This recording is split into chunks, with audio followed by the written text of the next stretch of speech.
साथियों नमस्कार, मैं सुमेर चौधरी एक बार फिर से आप सभी का स्वागत करता हूं आप ही के अपने इस लाइब्रेरियन गुरुजी प्लेटफॉर्म पर। साथियों, क्लासिफिकेशन काफी दिन से अपना चल रहा था और बहुत ही शिद्दत के साथ, बहुत ही ईमानदारी के साथ, बहुत ही मेहनत करके हमने क्लासिफिकेशन वाले टॉपिक को बहुत अच्छे से तैयार कर लिया है। उम्मीद करूंगा क्लासिफिकेशन वाला पार्ट आपका बहुत ही अच्छा हो गया होगा। अगर आपने ऐसे ईमानदारी के साथ मेहनत की है तो क्लासिफिकेशन के कंप्लीट होने के बाद हम कैटालॉगिंग वाला पार्ट आज शुरू करने वाले हैं।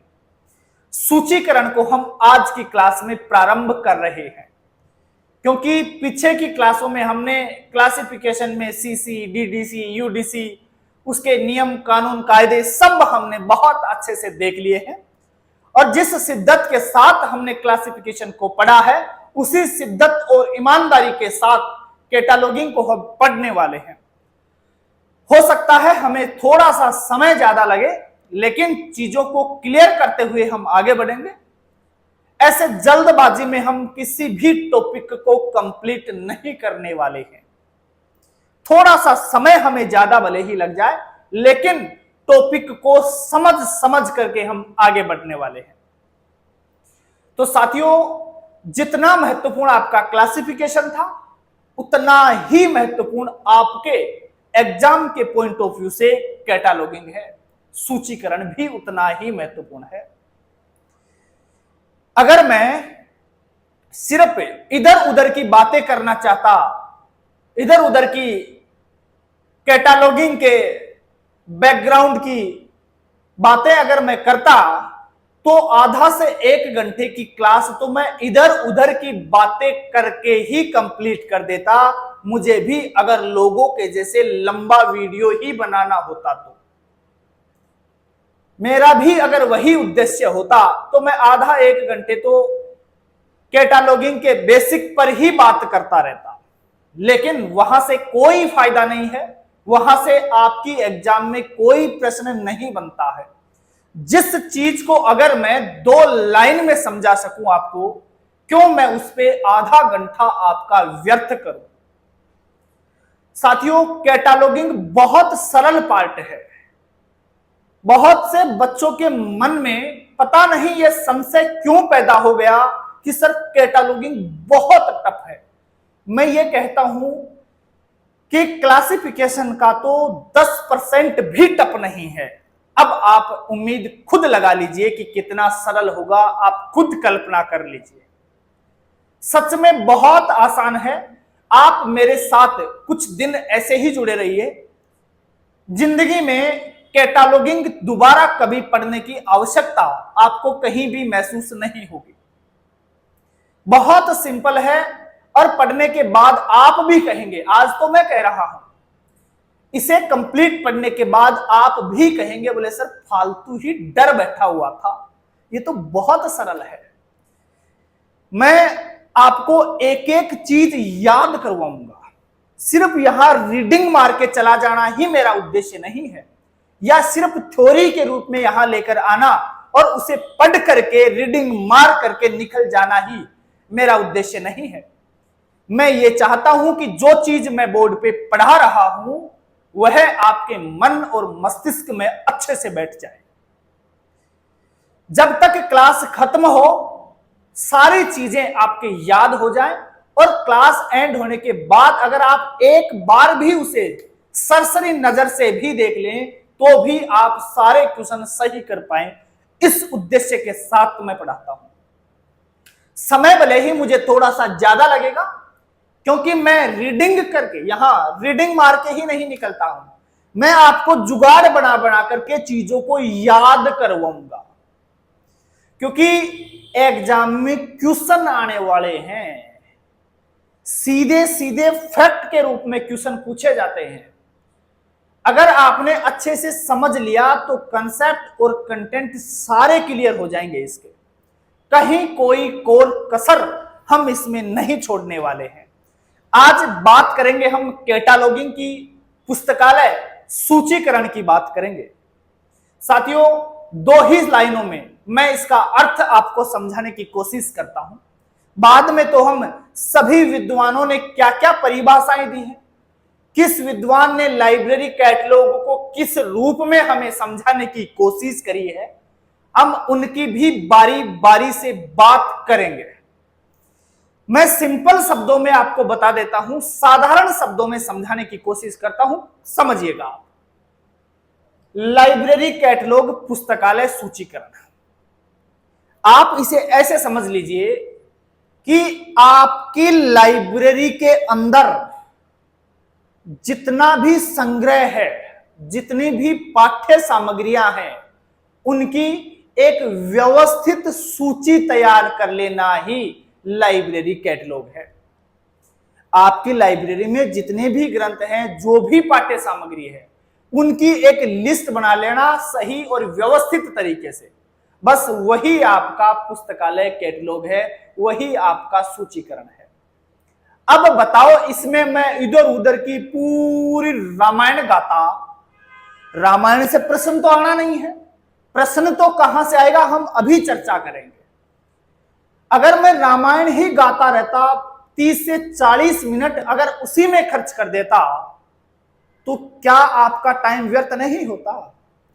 और एग्जाम में सबसे ज्यादा इंपॉर्टेंट, देखो किसी भी पेपर को क्वालिफाई करने में, किसी भी एग्जाम को क्वालिफाई करने में सबसे ज्यादा मैटर करता है आपने समय का कैसे सदुपयोग किया है, समय को कैसे बचाया है, स्मार्ट तरीके से स्टडी आपने कैसे करी है, किन चीजों को आपने पढ़ा है और किन चीजों को आपने छोड़ा है।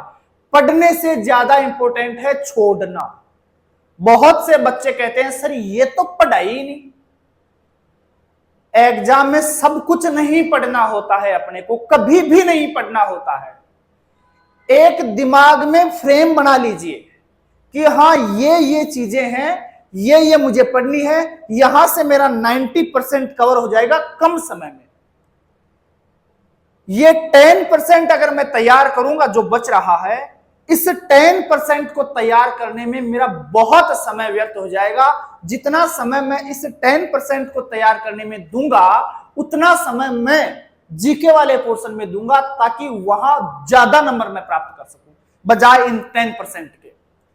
यही एग्जाम में बस सबसे बड़ा रोल इसी का है, यही मैटर करता है। क्या पढ़ें और क्या छोड़ें, सब कुछ इसी पर निर्भर करता है। आप क्या करते हैं, सब कुछ पढ़ने लग जाते हैं, सब कुछ जो आ रहा है सब पढ़ डालो। स्मार्ट स्टडी का जमाना है, गधों के जैसे मेहनत नहीं करनी है। गधों के जैसे मेहनत करोगे तो वही हश्र होना है। डॉक्यूमेंट वेरिफिकेशन करवाओगे आप, लेकिन उसके बाद फाइनल सिलेक्शन नहीं होगा। मेरा खुद का अनुभव है, 7 बार डीवी करा चुका हूं, 7 बार।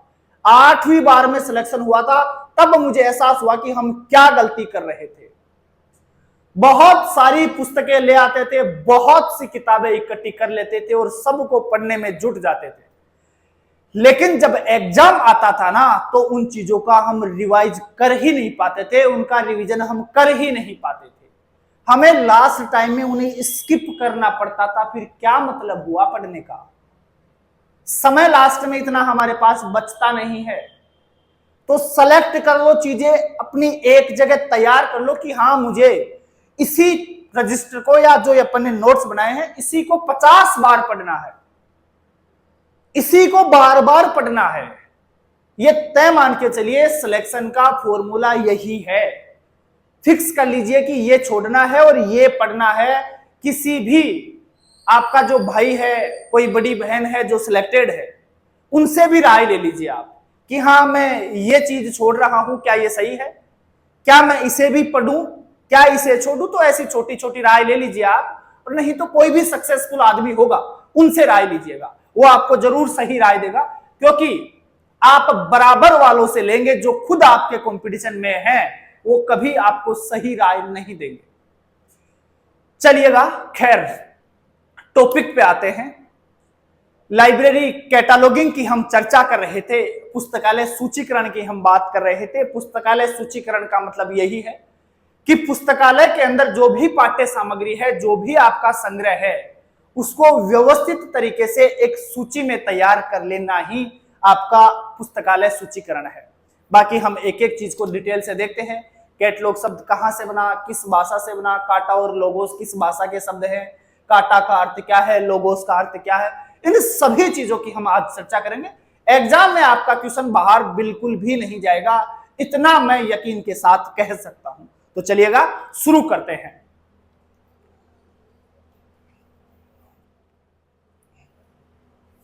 चलिएगा बात करते हैं पुस्तकालय सूचीकरण की।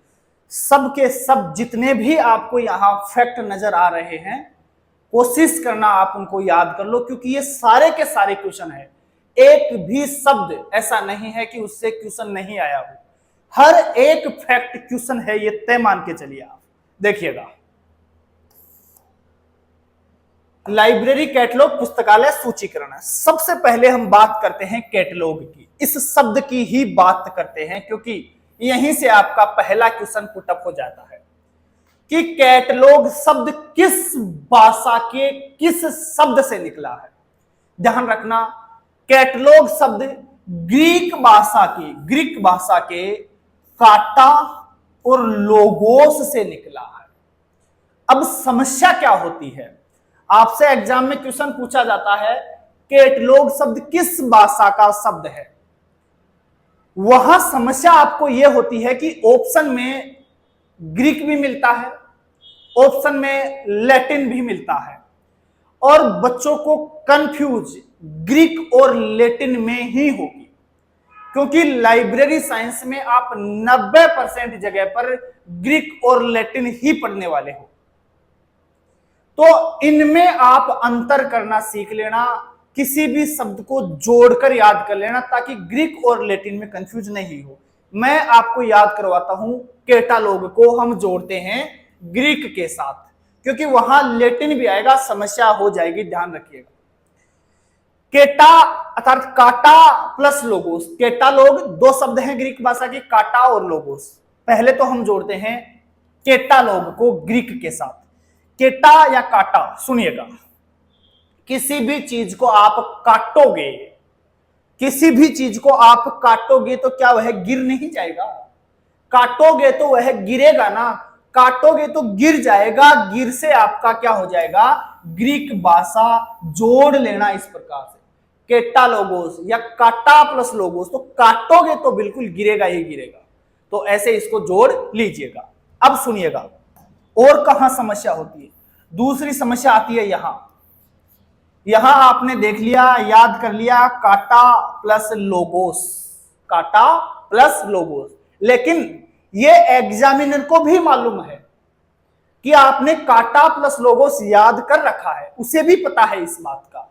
वो कहां उलझाता है, जो ये के वर्ड है वो इस वर्ड की जगह सी लिख कर देता है ऑप्शन में। CATA, आप उसे भी काटा ही पढ़ते हैं, ध्यान रखना। वो यहां बेवकूफ बनाएगा, पहला ही ऑप्शन देगा, उसमें CATA देने वाला है। तो ध्यान रखना, सी नहीं आएगा, क्योंकि यहां सी आता है ना, तो अधिकतर बच्चे यहां भी सी लगा देते हैं, जबकि यहां सी नहीं आएगा। आएगा तो क्या, के आने वाला है। यहां सी है कैटलॉग में, लेकिन यहां के आएगा। देख लेना इस चीज को, बहुत महत्वपूर्ण बात है। अब सुनिएगा, चलो जी आपने ये तो पकड़ लिया, बोले ठीक है गुरुजी, अब नहीं फंसेंगे उससे, KATA देखेंगे, पहले ऑप्शन में अंग्रेजी वाला मिलाएंगे। चलो जी मिला लिया, उसके बाद वो फंसाता है यहां, ये सही दे देगा, KATA दे देगा, कोई दिक्कत नहीं आएगी। आपने देखा बोले KATA काटा, इसको पढ़ोगे नहीं, ये रनिंग में जाएगा काटा, और यहां वो यू फंसा देगा, यहां यू फंसा देगा। आप रिदम में पढ़ते चले गए KATA काटा एलओजी, हाँ ठीक है, काटा लोगोस, यही तो है, और पहला ही ऑप्शन मिलेगा, तुरंत आंसर लगाओगे। ये नहीं करना है, वहां देखना है कि यू तो कहीं नहीं फंसा रखा है। याद कर लेना अच्छे से, KATA LOGOS आएगा, दोनों ही ओ आएंगे, यू नहीं आएगा, ध्यान रखना।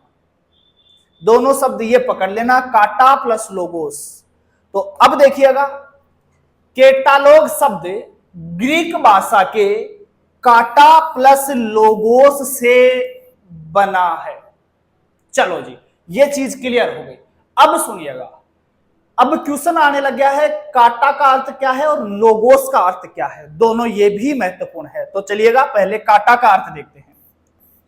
काटा का अर्थ होता है बाई या फिर अकॉर्डिंग टू, दोनों में से एक चीज आपको ऑप्शन में मिल जाएगी। काटा का अर्थ बाई या फिर होता है अकॉर्डिंग टू। हिंदी में अगर बात करूं काटा के अर्थ की, तो आप देख लेना के अनुसार या के द्वारा, के अनुसार या के द्वारा काटा का अर्थ होता है। चलिएगा, उसके बाद बात करते हैं लोगोस की। उसके बाद बात करते हैं लोगोस की। लोगोस का अर्थ क्या होता है? बहुत सिंपल है, वर्ड, ऑर्डर और रीजन। ये कर्म नहीं है, क्रम है भाई।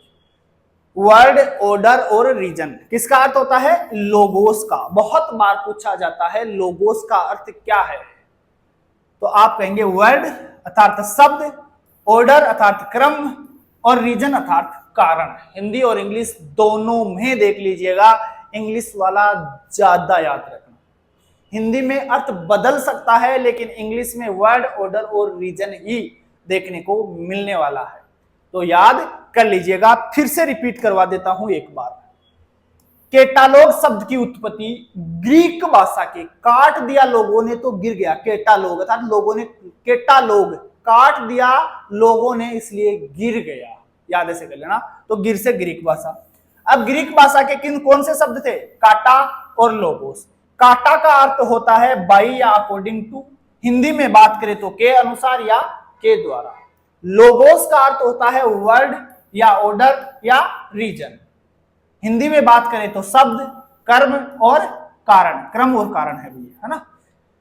तो इस प्रकार से काटा और लोगोस के अर्थ भी याद कर लेने हैं। उसके बाद एक चीज बहुत महत्वपूर्ण है, ये वाली चीज, कैटालॉग को पुस्तकालय की कुंजी कहा जाता है। पुस्तकालय की कुंजी, आपकी लाइब्रेरी की कुंजी अर्थात चाबी किसे कहते हैं? आप कहोगे कैटालॉग को। क्यों? क्योंकि जब तक आप कैटालॉग नहीं देखोगे, जब तक आपकी कैटालॉग नहीं खुलेगी, जब तक सूची नहीं खुलेगी, आपको पता नहीं है कि आपकी लाइब्रेरी में एस.आर. रंगानाथन साहब की कौन कौन सी किताबें हैं, पता नहीं चलेगा। जब तक कैटालॉग नहीं देखोगे, आपको पता नहीं चलेगा कि फलाना टाइटल से आपकी लाइब्रेरी में कौन कौन से पुस्तकें हैं। जब तक आप कैटालॉग अर्थात सूची नहीं देखोगे कि लाइब्रेरी साइंस के ऊपर आपकी लाइब्रेरी में कौन कौन सी पुस्तक है, तो उन सब की चाबी किसके पास है? कैटालॉग के पास है। पुस्तकालय की चाबी किसे कहा जाता है? आप कहेंगे कैटालॉग को। ऑप्शन में आपको पहला ही ऑप्शन मिलेगा, जब भी ये क्वेश्चन पूछेगा ना पुस्तकालय की कुंजी किसे कहा जाता है, तो कैटालॉग और क्लासिफिकेशन दोनों ऑप्शन में मिलेंगे। बच्चे कंफ्यूज हो जाते हैं, बोले ये तो दोनों बराबर की चीजें हैं। ध्यान रखिएगा, क्लासिफिकेशन वहां आंसर नहीं करना है, आपको कैटालॉग वहां आंसर लगाना है। चलिएगा, अब हम बढ़ते हैं थोड़ा सा और आगे की तरफ और बात करते हैं कैटालॉग का अर्थ क्या होता है। वैसे तो मैंने आपको अर्थ बताया है कि पुस्तकालय के अंदर जो भी पाठ्य सामग्री है उनका एक क्रम से, मतलब जो भी पाठ्य सामग्री है उनका एक सिस्टमेटिक तरीके से एक सूची तैयार कर लेना, कंप्लीट लिस्ट तैयार कर लेना ही क्या कहलाता है? कैटालॉग कहलाता है, पुस्तकालय का सूचीकरण कहलाता है। चलिएगा, अब बहुत से विद्वान अपनी परिभाषाएं देंगे और सभी अलग अलग शब्दों का यूज करेंगे इसके लिए, लेकिन उनका यदि आप भावार्थ निकालोगे शब्दों का, तो यही निकल के आने वाला है कि पुस्तकालय के अंदर जो भी पाठ्य सामग्री है उनकी सूची तैयार करना ही सूचीकरण कहलाता है या लाइब्रेरी कैटलॉग कहलाता है। सबका अर्थ वही निकल के आने वाला है, लेकिन सबने अलग अलग शब्द दिए हैं और उन्हीं शब्दों के आधार पर आपसे पूछता है कि ये परिभाषा किसने दी, ये परिभाषा किस विद्वान ने दी, ये परिभाषा किस विद्वान ने दी, कट्टर साहब ने कौन सी परिभाषा दी है, बी.एस. केशवन ने कौन सी परिभाषा दी है, ये सब की परिभाषा, जे.डी. ब्राउन साहब ने कौन सी परिभाषा दी है, रंगानाथन साहब ने क्या परिभाषा दी है। परिभाषाओं का क्वेश्चन यहां से पूछा जाता है और मैं आपको सारी परिभाषाएं आज याद करवा दूंगा। एक भी परिभाषा गलत नहीं होगी कैटालॉग के संबंध में अगर कोई आती है तो। देखिएगा, पहले तो सिंपल वे में अर्थ देख लीजिए, कैटालॉग आखिर है क्या चीज। किसी भी संग्रह की व्यवस्था को, किसी भी संग्रह, और संग्रह कौन सा होगा, आपकी लाइब्रेरी का संग्रह होगा, क्योंकि लाइब्रेरी कैटलॉग की बात कर रहे हैं। आपकी लाइब्रेरी का जो संग्रह है, किसी भी संग्रह की व्यवस्था को सिस्टमैटिक ऑर्डर में व्यवस्थित करना, बस वही क्या है, कैटालॉग है। जो भी आपका संग्रह है सिस्टमैटिक ऑर्डर में उसे व्यवस्थित करके हम सूची बना लेते हैं, वही आपका कैटलॉग है, पुस्तकालय सूचीकरण है। चलिएगा, अब कुछ दूसरे शब्दों में इसे और देख लीजिए। पुस्तकालय में उपलब्ध पाठ्य सामग्री, जो भी लाइब्रेरी है उसकी जो पाठ्य सामग्री है, पाठ्य सामग्री को पाठक की सहायता के लिए विशेष क्रम में व्यवस्थित सूची को कैटालॉग कहते हैं।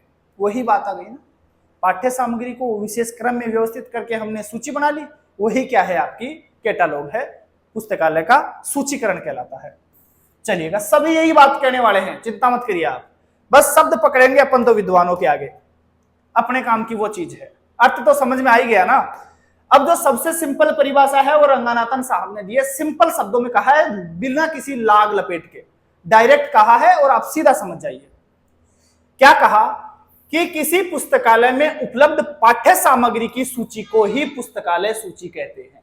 किसी भी पुस्तकालय में, किसी पुस्तकालय में उपलब्ध जो भी पाठ्य सामग्री है उसकी जो आपने सूची बनाई है उसी को पुस्तकालय सूची कहते हैं।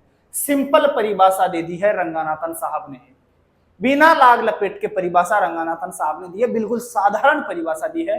ये तो आपको वैसे याद हो जाएगी, बोले सबसे सिंपल परिभाषा किसने दी है, रंगानाथन साहब ने कही है, सीधी सीधी बात कही है। चलिएगा, अब देखते हैं हम बाकी और बहुत से विद्वान हैं उन्होंने क्या क्या कहा है। देखिएगा, देखते हैं सीए कट्टर साहब ने क्या कहा है। बहुत बार पूछी जाती है सीए कट्टर साहब की परिभाषा। इन्होंने कहा कि पुस्तकालय सूची निश्चित योजना के अनुसार व्यवस्थित ग्रंथों की सूची है। निश्चित योजना के अनुसार व्यवस्थित ग्रंथों की सूची ही पुस्तकालय सूची कहलाती है। ये बात कौन कहता है, सीए कट्टर साहब कहते हैं। बात तो वही है, अर्थ तो वही निकल रहा है। अर्थ के हिसाब से तो अब हम इन चीजों को याद नहीं रख सकते क्योंकि सबका अर्थ एक जैसा निकलने वाला है। हम क्या करें, कुछ ना कुछ ऐसा जुगाड़ बनाएं कि ये परिभाषा कट्टर साहब के साथ जुड़ जाए और अपना क्वेश्चन एग्जाम में सही हो जाए। तो देखिएगा क्या पकड़ेंगे यहां से, निश्चित योजना नामक शब्द को पकड़ लो। बोले एक निश्चित योजना, योजना हमने निश्चित कर रखी है, बोले तुझे काटेंगे।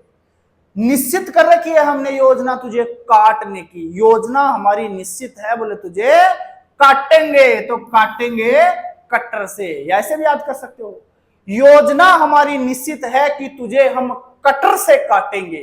तो कट्टर साहब इसका आंसर हो जाएगा। निश्चित योजना क्या है, कट्टर से बोले तुझे काटेंगे, यही हमारी निश्चित योजना है।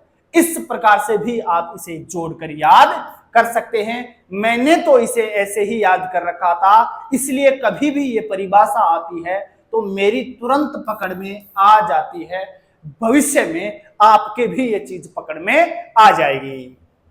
चलिएगा, अगली परिभाषा देखते हैं दूसरे विद्वान क्या कहते हैं।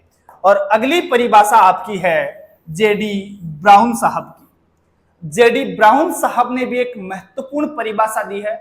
मैं आपको पहले ही कह चुका हूं कि सारी परिभाषाएं आपको याद नहीं करनी है, ये पूरी रामायण याद नहीं करनी है। सब एक ही बात कह रहे हैं, क्या याद करोगे इसमें, ऐसी कोई स्पेशल बात ही नहीं है। बस ये परिभाषा जो है इसके मुख्य वर्ड पकड़ो और मुख्य वर्डों को जोड़ दो विद्वान के साथ, इतना ही कार्य आपको करना है। भविष्य में बहुत सी परिभाषाएं आपको पढ़नी पड़ेंगी। क्लासिफिकेशन में बहुत सी परिभाषाएं आपने पढ़ी हैं, कैटालॉगिंग में भी बहुत सी परिभाषाएं आप पढ़ोगे, मैनेजमेंट में बहुत सी परिभाषाएं अभी आनी हैं। तो ऐसे इतनी सारी परिभाषाएं याद कर पाना संभव नहीं है, क्योंकि वहां अपने को कोई रिटन पेपर तो देना नहीं है, ऑब्जेक्टिव पेपर देना है। चीजें आपके सामने आएगी, बस आपको जोड़ने का जुगाड़ आना चाहिए, और जुगाड़ आ गया तो आपका जुगाड़ बैठ जाएगा एग्जाम में भी, ये तय मान के चलिए आप। देखो जी क्या है, कहां से कैसे जोड़े इसे, पहले तो पढ़ लो। सूची किसी पुस्तकालय विशेष की एक व्याख्यात्मक तथा तार्किक रूप से व्यवस्थित सूची है, जो वहां पर पुस्तकों की सुव्यवस्थित तालिका एवं कुंजी है। क्या जोड़ेंगे इससे, दो वर्ड उठाओ यहां से, तालिका और कुंजी, अर्थात टेबल और की, और जोड़ दो ब्राउन साहब के साथ। कैसे जोड़ना है मैं जुड़वाता हूं। बोले टेबल के ऊपर चाबी की, मतलब चाबी, टेबल के ऊपर चाबी पड़ी है ब्राउन कलर की, वो उठा के लिया। टेबल पर चाबी ब्राउन कलर की, टेबल पर बोले चाबी पड़ी है ब्राउन कलर की, वह उठा के लेकर आ, बोले तो याद हो जाएगा। टेबल और की दोनों आने चाहिए, ध्यान रखना। टेबल और की दोनों आएंगे तभी हम आंसर जेडी ब्राउन लगाएंगे, इस चीज का स्पेशल ध्यान रखना। टेबल पर चाबी होनी चाहिए कैसी, ब्राउन कलर की, एक एक अलग अलग नहीं आने चाहिए, अलग अलग का आंसर ब्राउन नहीं होगा, आगे पढ़ाऊंगा अभी, अलग अलग भी आएंगे। टेबल और की दोनों एक साथ आएंगे तभी आंसर ब्राउन, टेबल पर चाबी ब्राउन कलर की, दैट्स इट, कुछ भी नहीं है इसके अलावा। और आगे बढ़ जाओ, चलिएगा अगली परिभाषा देखते हैं एस जी एकर्स साहब की। एकर्स साहब ने भी परिभाषा दी है। एकर्स साहब ने क्या कहा है कैटालॉग को, इन्होंने कैटालॉग को इंडेक्स बताया है। यही एक आदमी है जिन्होंने कैटालॉग को इंडेक्स कहा है, तो याद वैसे ही हो जाएगा। इंडेक्स कैसे याद करोगे बताता हूं। आप कोई भी पुस्तक पढ़ रहे हैं, भले ही आप लाइब्रेरी साइंस पढ़ रहे हैं, भले ही आप ज्योग्राफी की पुस्तक पढ़ रहे हैं, पॉलिटी, हिस्ट्री, कल्चर, जो भी आप पढ़ रहे हैं, उसमें इंडेक्स तो एक ही होता है ना। अब मैं ये नहीं कह रहा हूं कि आप सीसीसी या सीसी पढ़िए, उसमें तो बहुत सारे इंडेक्स हैं, मैं ये नहीं कह रहा हूं। मैं आपकी सिंपल बुक्स की बात कर रहा हूं। आपकी बुक्स में इंडेक्स पहले पेज पे एक ही तो होता है, तो ऐसे याद कर लेना। इंडेक्स किसने बताया था, बोले इंडेक्स एकर्स साहब ने बताया था। कैसे बताया था सुनिएगा। सूची किसी पुस्तकालय के अंदर संग्रहित जो भी प्रलेख हैं उनका इंडेक्स है। बात भी सही है। कैसे सही है मैं समझाता हूं। आपकी पुस्तक के अंदर जो भी कंटेंट है, जो भी अध्याय दे रखे हैं, आपकी पुस्तक में जितने भी अध्याय हैं, बाहर उनका एक इंडेक्स बना हुआ है। वो कैटलॉग हो गया ना उसका, आपकी पुस्तक का कैटलॉग इंडेक्स ही तो है। ठीक वैसे ही आपकी लाइब्रेरी के अंदर जितनी भी बुक्स हैं उन सबका इंडेक्स ही तो है। ये कैटलॉग हम बना रहे हैं, सूची बना रहे हैं, तो लाइब्रेरी के अंदर जो भंडार है, जो पाठ्य सामग्री है, उनका क्या है, ये इंडेक्स है। तो ये पुस्तकों का इंडेक्स हो गया। वो क्या था, वो जो आपका इंडेक्स था वो क्या था, आपकी पुस्तक का जो कंटेंट है उसका इंडेक्स है। तो वैसे ये पुस्तकों का इंडेक्स हो गया। तो इंडेक्स किसने कहा है, बोले एकर्स ने कहा है। इंडेक्स बोले एक ही होता है, एक से एकर्स हो जाएगा। चलिएगा आगे बढ़ते हैं और अगली परिभाषा देखते हैं बी.एस. केशवन साहब की। बी.एस. केशवन ने भी बहुत ही महत्वपूर्ण परिभाषा दी है। देखिएगा क्या कहा है इन्होंने। सूचीकरण वर्गीकरण शोध में संलग्न वैज्ञानिकों की मानसिक अभिधारणा का तार्किक नतीजा है। इन्होंने कहा कि जो सूचीकरण है वह क्या है। इन्होंने कहा है कि वर्गीकरण शोध में जो वैज्ञानिक संलग्न है उनकी मानसिक जो अभिधारणा है उसी का तार्किक नतीजा है। क्या नतीजा है, सूचीकरण उसका नतीजा है। वर्गीकरण शोध में जो वैज्ञानिक लगे हुए हैं उनकी मानसिक अभिधारणा का ही तार्किक नतीजा सूचीकरण है। ये बात बी.एस. केशवन साहब कहते हैं। कैसे जोड़े सुनिएगा, जोड़ते हैं चलिएगा। जोड़े बिना तो चीजें मिक्स हो जाएंगी सारी। जोड़ो कैसे, बोले वर्गीकरण शोध के अंदर जो वैज्ञानिक संलग्न है उनकी ऐसी मानसिक अभिधारणा है, ऐसी मानसिक अभिधारणा है, मतलब इतनी गंदी मानसिक अभिधारणा है कि उसी का तार्किक नतीजा है कि उनके ऊपर केस हो गया। ऐसे जोड़ लो, वर्गीकरण शोध में वैज्ञानिक जो संलग्न है उनकी इतनी गंदी सोच है, इतनी ऐसी मानसिक अभिधारणा है कि उसी का यह तार्किक नतीजा निकला है कि उनके ऊपर केस हो गया। केस से क्या हो जाएगा?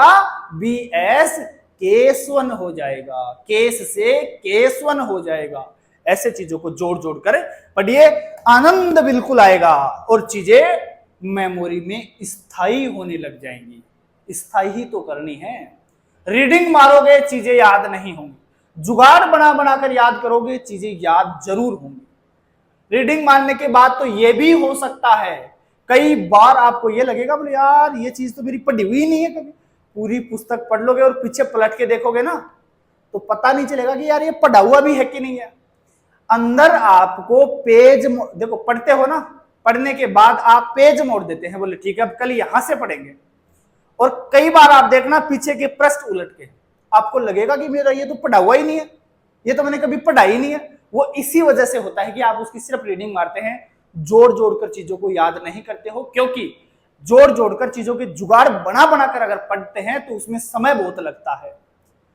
समय स्वयं से जुगाड़ बनाते हैं, सोचते हैं, कल्पना करते हैं उसके बारे में, इतना सारा काम अगर किसी फैक्ट के लिए करते हैं तो याद हो गया अपने आप ही। अब दिक्कत यही आती है कि इतना सारा समय व्यर्थ करे कौन, और उसी कार्य के लिए मैं हूं, मैं सारे जुगाड़ बना बना के आपको दे रहा हूं। बस आपको तो उनको एक बार देख लेना है, आपका समय सारा वो बच जाएगा। क्योंकि हमने खुद ने मेहनत करी थी, हमने खुद ने याद किया था कि क्योंकि खुद को एग्जाम क्रैक करना था, खुद को एग्जाम पास करना था। अब अगर हमें खुद को एग्जाम पास नहीं करना होता तो हम भी ये याद नहीं करते, हम भी फिर लेके आते, यहां लिख के लाते और उसे पढ़ पढ़ के तुम्हें भी पढ़ा के निकल जाते। चूंकि हमने खुद ने याद किया है, मैंने तो खुद ने याद किया है, और मैंने कैसे याद किया है मैं वही चीज आपको बता रहा हूं, इसके अलावा कोई नई चीज नहीं बता रहा हूं। मैंने चीजों को ऐसे जोड़ जोड़ के याद किया था, वही आपको कह रहा हूं, और वैसे ही आप कर लीजिएगा, काम में आएंगी ये चीजें, आपका समय बच जाएगा जुगाड़ बनाने का। देखिएगा एंथोनी पंजी साहब ने क्या कहा, बहुत ही महत्वपूर्ण बात और बहुत बार पूछी जाती है। कुछ चीजें तो एकदम गंदे तरीके से मैंने याद कर रखी है, देखो आप भी कर सकते हो। एग्जाम में कोई नहीं पूछने वाला कि तूने याद कैसे किया था, या फिर कहीं किसी को मोमेंटो लेना है कि मैंने देखो कितना शरीफ आदमी हूं, मुझे मोमेंटो दो, मैंने किसी भी चीज को गंदे तरीके से याद नहीं किया है। कोई शील्ड लेनी है कि नहीं लेनी है, जिस दिन एग्जाम क्वालिफाई हो जाएगी अपने आप सारे मोमेंटो मिलेंगे आपको। चलिएगा क्या कहा है पंजी साहब ने, सूचीकरण को नेत्रों की संज्ञा किस विद्वान ने दी है? सूचीकरण को आंखों की संज्ञा किसने दी है? एंथोनी पंजी ने दी है। बिल्कुल नेत्र ही तो है, इसी में देखकर हमें पता चलता है कि अपनी लाइब्रेरी में इस विषय पर ये पुस्तकें हैं, इस ऑथर की ये वाली किताबें हैं, या फिर इस टाइटल से इतनी किताबें हैं। तो इन सब चीजों का पता हमें कहां से चलता है? सूचीकरण से चलता है। सूचीकरण को बिना देखे पता नहीं चल सकता, इसलिए एंथोनी पंजी साहब ने सूचीकरण को आंख बताया है। अब हम जोड़े कैसे? बोले किसने आंख बताया है? अब ये अभी तो मालूम है, लेकिन 1 घंटा 2 घंटा 4 घंटा बाद में ये सब बराबर हो जाएंगे। बोले यार एंथोनी पंजी ने बताया था, BS केशवन ने बताया था, CA कट्टर साहब ने बताया था, रंगानाथन साहब ने बताया, किसने बताया था यार आंख? तो ये मिक्स हो जाता है। अब जोड़िएगा कैसे, मैंने कैसे जोड़ा था मैं बता देता हूं, मर्जी आपकी हो, जोड़ो तो जोड़ लेना, अदरवाइज अपने हिसाब से देख लेना। भाई देखो ये है एंथोनी, एक लड़का है।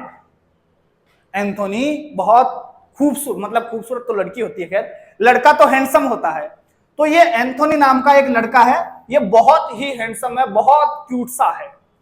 तो इस एंथोनी के ऊपर बोले मेरी तो आंख ही पंज गई, है ना, मेरी आंख ही इस एंथोनी के ऊपर आके अटक गई, मेरी आंख यहीं पंज गई। एंथोनी इतना क्यूट था, बोले मेरी तो आंख ही पंज गई पर, मेरी तो नजर ही इसी पे आके टिक गई, पंज गई, बोली मेरी आंख, किस पर? एंथोनी पर। याद हो जाएगा? उम्मीद करता हूं शायद हो जाएगा। मेरे ऐसे हो रखा है तो आपके तो जरूर ही हो जाएगा। चलिएगा बढ़ते हैं थोड़ा सा और आगे। देखिएगा, कैटलॉग संचार का एक उपकरण है। ये बात किसने कही थी? कैटलॉग को संचार का उपकरण किसने बताया था? आप कहेंगे सर एल जोली ने बताया था। कैसे याद किया है मैंने? सुनिएगा, आपको भी करवाता हूं मैं। शरीफ मत बनो भाई, शरीफ बनने से कुछ नहीं होता। एग्जाम पास हो जाएगी, उस दिन कोई नहीं देखेगा कि आप शरीफ थे कि बदमाश थे।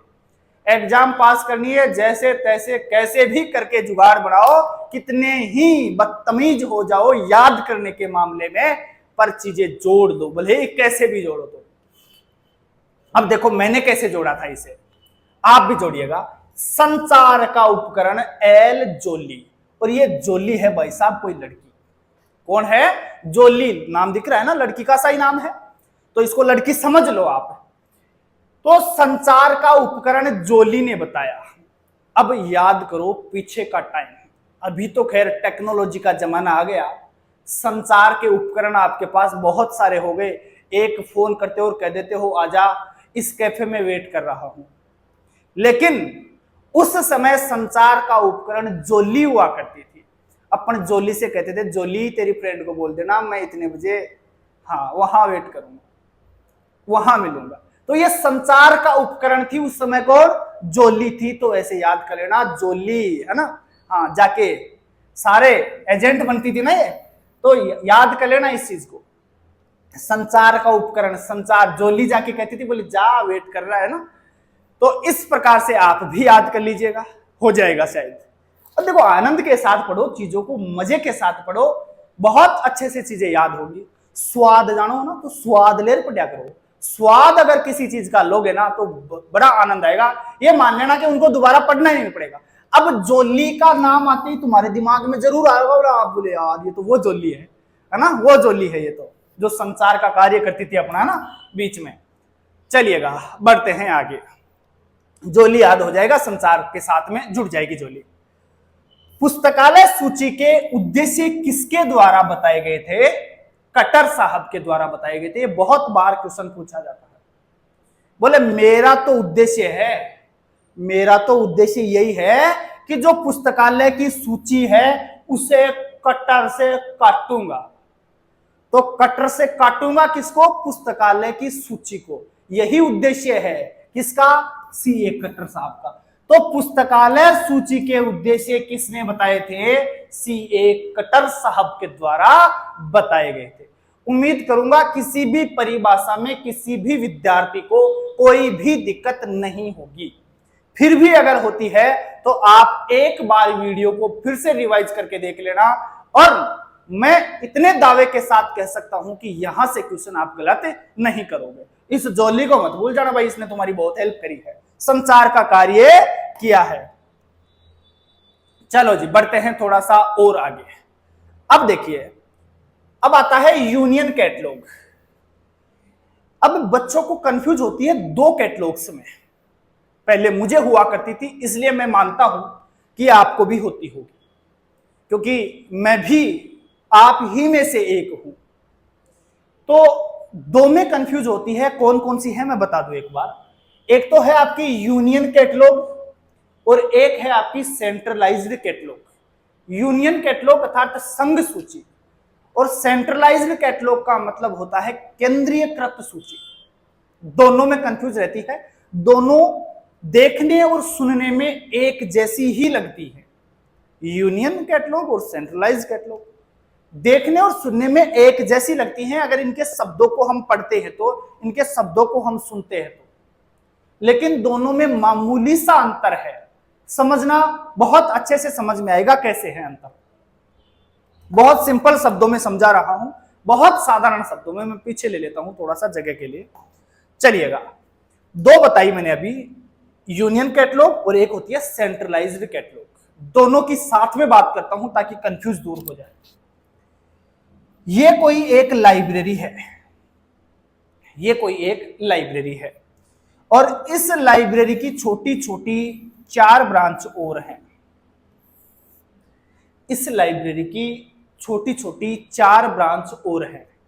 मतलब ये समझ लो कि ये तो इनकी मम्मी है और ये इनकी औलादे हैं, ऐसे समझ लो आप। ये मम्मी है और ये इनकी औलादे हैं। अब ये जो सूची बनाने का कार्य है, जो कैटलॉग बनाने का कार्य है, वो इनकी मम्मी करती है। मतलब जो केंद्रीकृत लाइब्रेरी है, ये केंद्र में लाइब्रेरी है, ये इनकी ब्रांचें हैं।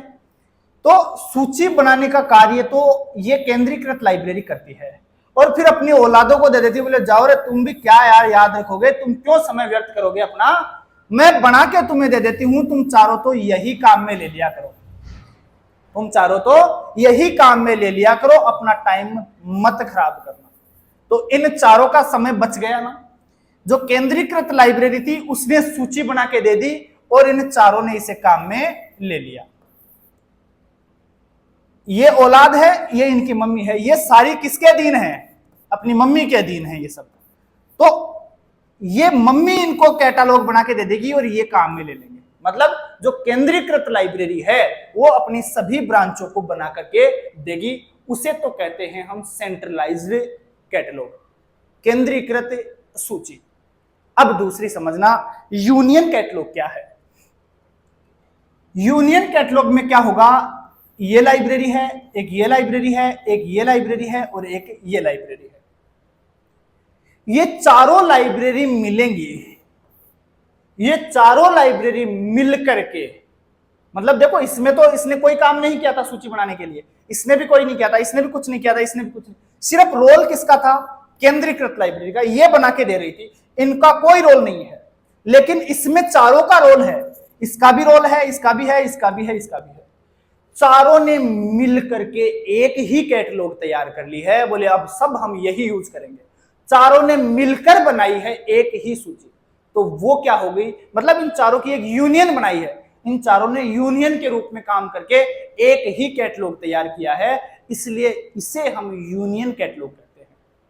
उम्मीद करता हूं चीज समझ में आ गई होगी, मेरी बात आप तक पहुंच गई होगी। तो इस प्रकार से दोनों में ये मामूली सा अंतर था। अब हम शब्दों के आधार पर देख लेते हैं क्या भेद है दोनों में। सबसे पहले बात करते हैं यूनियन कैटलॉग। यूनियन कैटलॉग का मतलब यही होता है कि 2 या 2 से अधिक लाइब्रेरियां मिलकर एक सूची तैयार कर ले। अपनी अपनी लाइब्रेरियों में जितनी भी किताबें हैं, पाठ्य सामग्री है, पाठ्य सामग्री में सब कुछ आ गया, पाठ्य पुस्तकें भी आ गई, समाचार पत्र वगैरह सब कुछ आ गया उसमें। तो सबने मिलकर के अपनी अपनी लाइब्रेरीज का जो कंटेंट था वो बता दिया और एक ही लिस्ट तैयार कर ली और सब उसी का प्रयोग कर रहे हैं। तो ये होती है अपनी यूनियन कैटलॉग। देखो शब्दों में देख लो, पुस्तकालयों के समूह है। अब समूह 2 का भी हो सकता है, 3 का भी, 4 का भी, 5 का, मतलब 1 से ज्यादा है। पुस्तकालयों के समूह में उपलब्ध पुस्तकों व पत्रिकाओं की सूचीबद्ध जानकारी ही संघ सूची कहलाती है, यूनियन कैटलॉग कहलाती है। दूसरे और सिंपल शब्दों में फिर से समझो इस चीज को, 2 या 2 से अधिक पुस्तकालयों की मिश्रित सूची संघ सूची कहलाती है। 2 या 2 से अधिक पुस्तकालय मिलकर अगर कोई सूची बनाते हैं तो वह संघ सूची कहलाती है, वह यूनियन कैटलॉग कहलाती है। बहुत सिंपल है, यूनियन कैटलॉग सबसे ज्यादा महत्वपूर्ण है। अगर मैं बताऊं तो यूनियन कैटलॉग में, सेंट्रलाइज्ड कैटलॉग में, शेयर्ड कैटलॉग में, कोऑपरेटिव कैटलॉग में, इन सब में सबसे महत्वपूर्ण और सबसे ज्यादा क्वेश्चन अगर आते हैं तो यूनियन कैटलॉग के ही आते हैं। 90% टाइम तो इन चारों में से इसी के क्वेश्चन आते हैं, तो ये तो सबसे ज्यादा महत्वपूर्ण है। हालांकि मैं आपके लिए वो क्वेश्चन भी लेके आया हूं जो विभिन्न परीक्षाओं में इस यूनियन कैटलॉग से पूछे जा चुके हैं, उनकी भी बात हम अभी करने वाले हैं। पहले हम ये देख लेते हैं कि विश्व की सबसे बड़ी यूनियन कैटलॉग कौन सी है, नुक्सी क्या है, वर्डकेट क्या है, कौन इनको मेंटेन करता है, वो चीजें और देख लेते हैं। क्योंकि हम यूनियन कैटलॉग पढ़ रहे हैं तो यूनियन कैटलॉग के संबंध में कुछ फैक्ट है वो भी इसके साथ ही मैं करवा देता हूं, आपको भटकना कहीं नहीं पड़ेगा। फिर चलिएगा, ये रहा आपके सामने विश्व की सबसे बड़ी संघ सूची, सबसे बड़ी संघ सूची का मतलब हो गया दुनिया की सबसे बड़ी यूनियन कैटलॉग कौन सी है? आप कहेंगे सर वर्ल्ड केट है। वर्ल्ड केट दुनिया की सबसे बड़ी यूनियन कैटलॉग। बहुत बार सीधा सीधा क्वेश्चन यह पूछा गया है कि वर्ल्ड केट क्या है? वर्ल्ड केट क्या है? ऑप्शन में मिलेंगे आपको union catalogue, cooperative catalogue, shared catalogue और सेंट्रलाइज्ड कैटलॉग। ऐसे 4 ऑप्शन मिलेंगे। वर्ल्ड केट क्या है? यूनियन कैटलॉग है। बहुत बार ये क्वेश्चन पूछा जा चुका है। चलिएगा, उम्मीद करूंगा कि यहां अब आप गलती नहीं करोगे।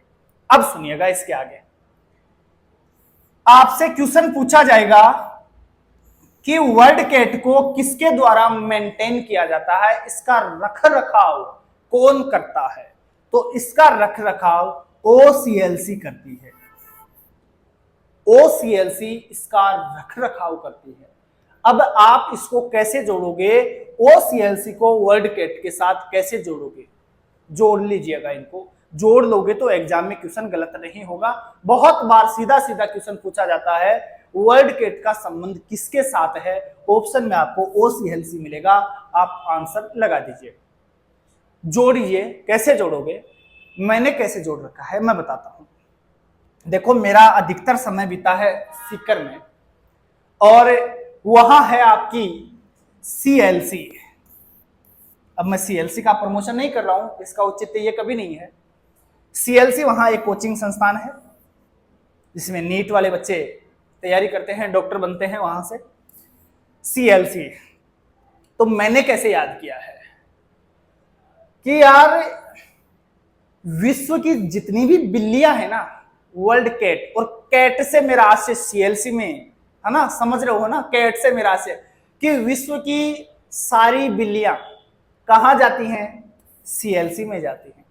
विश्व की सारी, वर्ल्ड की सब कैट है, और कैट से मेरा आशय कुछ और है।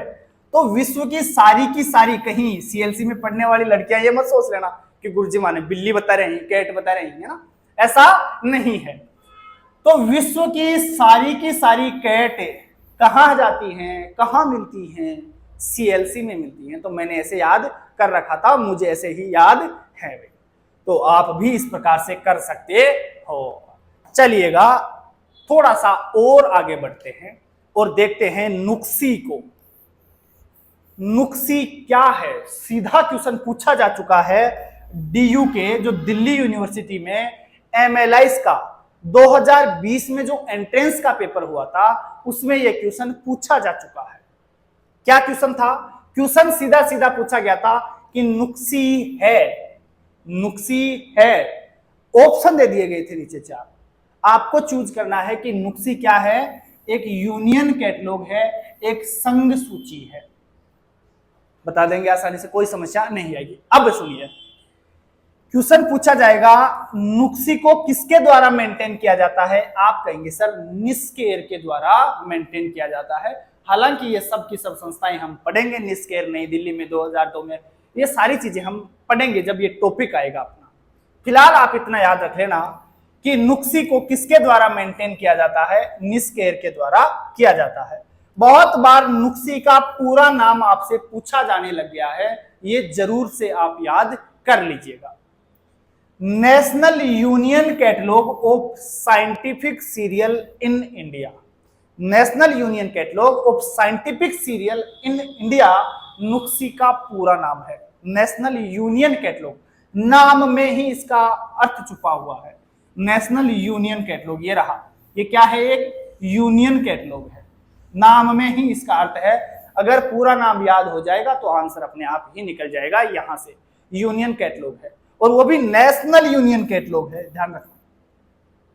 चलिएगा, बात करते हैं और थोड़ा हम आगे बढ़ते हैं। यहां से कैसे कैसे क्वेश्चन एग्जाम्स में पूछे गए हैं वो क्वेश्चन में लेके आया हूं। पहले वो क्वेश्चन करेंगे, उसके बाद आगे वाली कैटलॉग्स पर चलेंगे। राजस्थान लाइब्रेरियन ग्रेड 3 जो 2016 में लगी थी, उसमें यहां से क्वेश्चन पूछा गया था। अब आपने ये यूनियन कैटलॉग पढ़ ली है, आपके लिए ये क्वेश्चन बहुत सरल हो गया होगा। यूनियन कैटलॉग का मतलब दो या दो से अधिक पुस्तकालय मिलकर के अगर कोई एक कैटलॉग बनाते हैं तो वो यूनियन कैटलॉग होता है। चलिएगा, या पुस्तकालयों का समूह है मिलकर बनाता है। तो देखो जी, यदि कैटलॉग में दो या दो से अधिक पुस्तकालयों का प्रतिनिधित्व करता है, कोई भी कैटलॉग दो या दो से अधिक पुस्तकालयों का प्रतिनिधित्व करता है तो इसे क्या कहते हैं? यूनियन कैटलॉग कहते हैं, संघ सूची कहते हैं। बिल्कुल सामान्य सी बातें हैं। दो या दो से अधिक पुस्तकालय भी हो सकते हैं या बहुत से पुस्तकालयों का समूह भी हो सकता है। तो ये 2016 में पूछ लिया गया था। चलिएगा और थोड़ा सा आगे बढ़ते हैं। देखिएगा, दो या दो से, ये क्वेश्चन पूछा गया है आपकी एनटीपीसी 2019 में पूछा जा चुका है। ये क्वेश्चन आपके लिए बहुत सिंपल हो गया होगा। अब देखिएगा, दो या दो से अधिक पुस्तकालयों की होल्डिंग या होल्डिंग के भाग को एक क्रम में सूचीबद्ध करने वाली सूची। दो या दो से अधिक, दो या दो से अधिक पुस्तकालयों की होल्डिंग, जो भी दो या दो से अधिक पुस्तकालयों की पाठ्य सामग्री वगैरह है उनके लिए, उनके जो पाठ्य सामग्री है उनको सूचीबद्ध करने की बात। तो बात दो या दो से अधिक पुस्तकालयों की जब भी आए वहां आपका यूनियन कैटलॉग होता है। ये रहा, संघ सूची होता है। कोई समस्या यहां भी आपको नहीं आने वाली है, देखते ही तुरंत पहचान जाओगे। उसके बाद DSSB का पेपर हुआ था 2019 में। DSSB का पेपर हुआ था 2019 में। वहां भी यूनियन कैटलॉग से क्वेश्चन पूछा गया था। क्या पूछा गया था? देखो जी, विभिन्न पुस्तकालयों की पुस्तकों, विभिन्न पुस्तकालय, विभिन्न का मतलब अलग अलग, बहुत सारे पुस्तकालय, आ गई ना बात वही। विभिन्न पुस्तकालयों की पुस्तकों, पत्रिकाओं और अन्य दस्तावेजों की संयुक्त सूची। ये लो जी, मिल गया है। विभिन्न पुस्तकालयों की संयुक्त सूची, बहुत सारे पुस्तकालय मिलकर एक संयुक्त सूची बना रहे हैं। बात वही होगी, घुमा फिरा के बात वही आने वाली है। बहुत सारे पुस्तकालय जब मिलकर कोई सूची बनाएंगे तो वह क्या होगी? यूनियन कैटलॉग होगी, संघ सूची होगी। तो आप यहां आंसर लगा देंगे भाई, यूनियन कैटलॉग। चलो जी, इस प्रकार के क्वेश्चन यहां से आते हैं। एक क्वेश्चन और देख लीजिएगा, यह भी पूछा गया था, और यह पूछा गया था, इसरो का कोई पेपर हुआ था 2015 में, उसमें यह क्वेश्चन भी पूछा गया था। तो मैं ये भी क्वेश्चन आपके लिए लेकर आया हूं। कोशिश करिएगा जवाब देने की, ऑप्शन से कोशिश करना भाई। यह पूछ रहा है कि संघ सूची एक अभिलेख है, वही बताना है कि संघ सूची क्या है। तो केंद्र शासित जो प्रदेश हैं के पुस्तकालय, तो केंद्र शासित प्रदेश के पुस्तकालयों को थोड़ी बोलते हैं हम संघ सूची, नहीं, ये तो बोलते ही नहीं। केंद्र शासित प्रदेश के पुस्तकालयों को तो हम संघ सूची बोलते ही नहीं है, बोले बात ही नहीं करी हमने। तो कोई पुस्तकालयों को थोड़ी बोलते हैं, वो तो उसका जो पाठ्य सामग्री है उनकी सूची बनाते हैं, हम उसे बोलते हैं। ये पुस्तकालयों की बात कर रहा है, नहीं, संभव ही नहीं है। बोले केंद्र शासित प्रदेश में स्थित पुस्तकालय सदस्य, ना, केंद्र शासित प्रदेश के अंदर जो भी स्थित पुस्तकालय के सदस्य हैं उनको ना बोले, तो बावड़ा समझ रखा है। पुस्तकालय संघ के सदस्यों की, अरे सदस्यों की तो बोले बात ही नहीं हो रही, हम बात ही नहीं कर रहे सदस्यों की। तो पुस्तकालय के अंदर जो पाठ्य सामग्री है, बहुत से पुस्तकालयों की पाठ्य सामग्री को मिलाकर एक सूची तैयार करते हैं, उसे कहते हैं बोले। तो ये देखो दूसरा ऑप्शन, समूह पुस्तकालय। बिल्कुल, पुस्तकालयों का समूह के अंदर उपलब्ध जो भी पत्रिकाएं हैं, पत्रिकाएं हो, कोई पाठ्य सामग्री हो, कुछ भी हो, अगर वो है और उनका मिलाकर के हम कोई सूची तैयार कर रहे हैं तो उसे कहते हैं यूनियन कैटलॉग।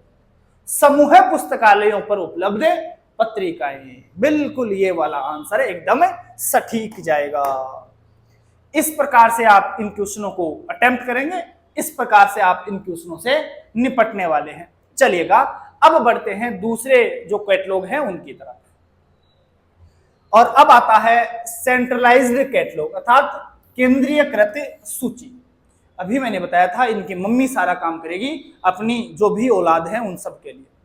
तो देखो, किसी केंद्रीयकृत संस्था बनाई थी ना हमने, एक केंद्रीयकृत संस्था, ये इनकी औलादें थी, तो इन सब के लिए ये बना के दे देती है, यही सारा मैनेज करती है इसको।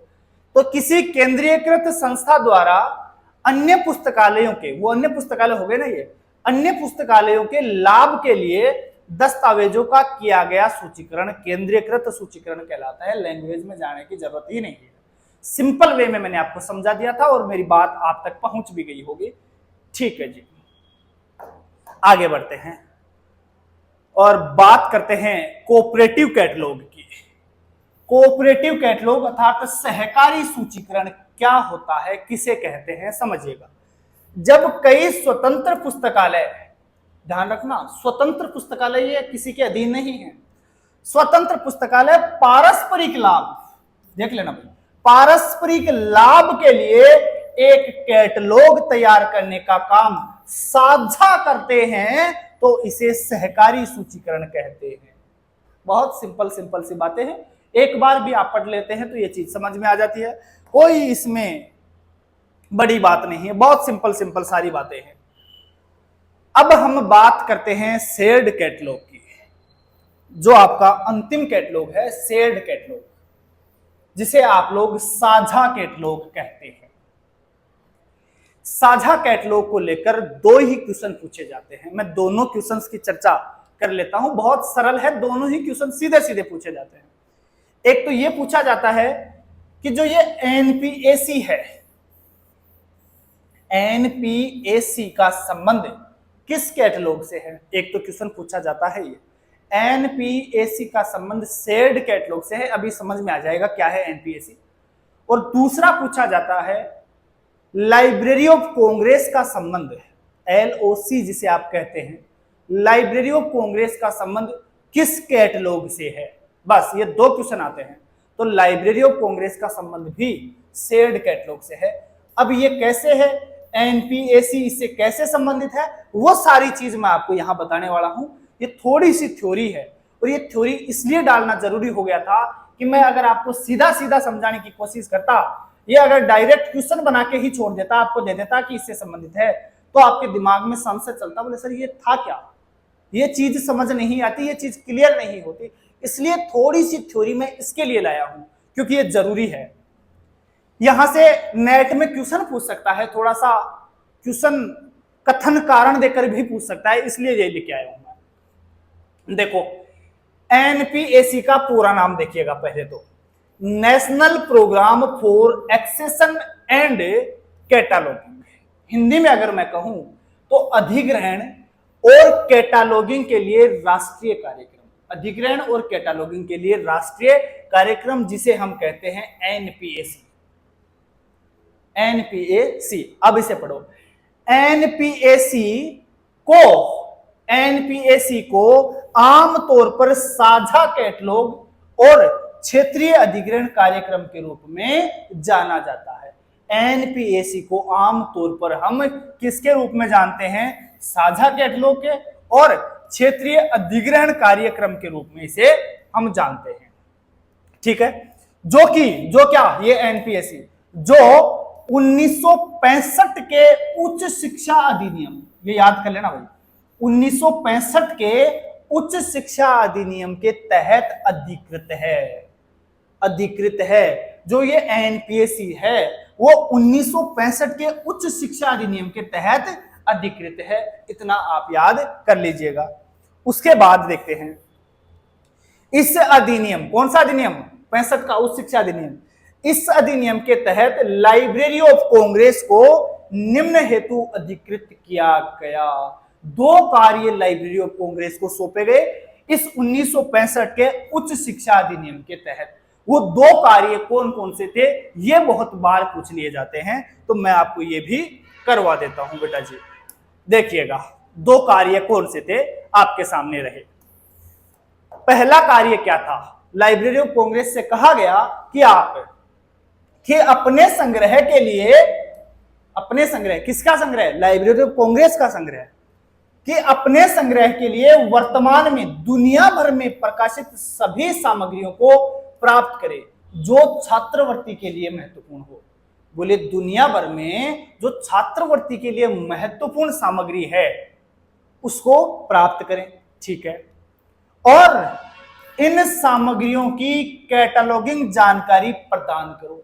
जो भी सामग्री थी आप प्राप्त करी है आपने, उसकी कैटालॉगिंग जानकारी, सूचीकरण जानकारी हमें प्रदान करो। और इस कैटालॉगिंग जानकारी को या तो मुद्रित कार्ड पर दो आप, या तो मुद्रित कार्ड, जो प्रिंटेड कार्ड होते हैं हम पढ़ेंगे अभी, कार्ड कैटलॉगिंग वगैरह, सीट कैटलॉगिंग वगैरह, ये सारे पढ़ेंगे अपन, ओपेक वगैरह देखेंगे आगे। या तो आप उस जानकारी को मुद्रित कार्ड पर दीजिए, कार्ड के ऊपर कैटलॉग टाइप करके हमें वो दीजिए, या फिर अगर कार्ड पर नहीं देते हो तो टेक्नोलॉजी का जमाना है, तो आप कार्ड पर नहीं देते हो तो अन्य माध्यमों, जैसे अन्य माध्यमों में क्या है, mark, machine readable catalogue, machine की सहायता से पढ़ा जाने वाला कैटलॉग, आप या तो कार्ड के ऊपर टाइप या छाप करके दे दो, या फिर ऐसे तैयार कर दो कि उसे मशीन पढ़ सके। इस प्रकार से आप हमें दो, अर्थात इस प्रकार से विस्तारित करना है। तो ये दो कार्य लाइब्रेरी ऑफ कांग्रेस को सौंपे गए थे 1965 के उच्च शिक्षा इस अधिनियम के तहत।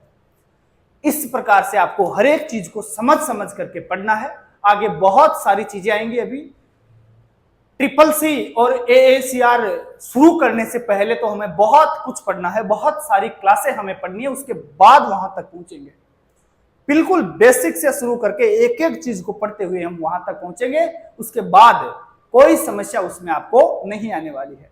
मेरी क्लास अगर आप लोगों को अच्छी लगी हो, चीजें समझ में आई हो, तो प्लीज लाइक करिए, और चैनल को अगर कोई साथी नया है तो प्लीज सब्सक्राइब करके ही जाइएगा। आप लोगों का बहुत बहुत धन्यवाद। जय हिंद, जय भारत।